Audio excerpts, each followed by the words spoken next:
प्रणाम सब गोटे के। हम राधा आई एक सुंदर सन राम जी के चैतावर गावे छी रामनवमी के शुभ उपलक्ष्य पर। धीरे धीरे बहे पवन माँ हो रामा, राम के जन्म माँ। धीरे धीरे बहे पवन माँ हो रामा, राम के जन्म माँ। राम के जन्म माँ, राम के जन्म माँ, राम के जन्म माँ, राम के जन्म माँ। धीरे धीरे बहे पवन माँ हो रामा, राम के जन्म माँ। चैत मास शुक्ल नौमी तिथि छल, चैत मास शुक्ल नौमी तिथि छल।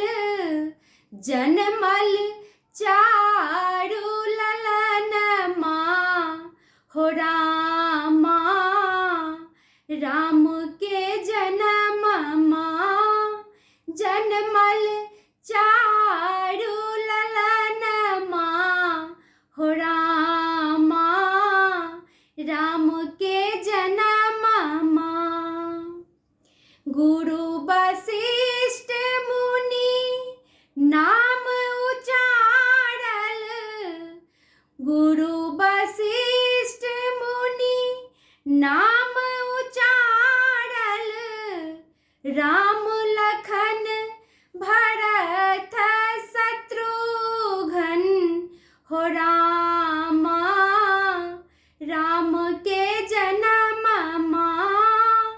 राम लखन भरत शत्रुघ्न हो रामा, राम के जन्म माँ। ठुमके ठुमके देखी चलत राम के, ठुमके ठुमके देखी चलत राम के। देव लोक फूल बरसाबै हो रामा, राम के जन्म माँ। देवलोक फूल बरसाबै हो रामा, राम के जन्म माँ। धन्य राजा दशरथ धन्य कौशल्या, धन्य राजा दशरथ धन्य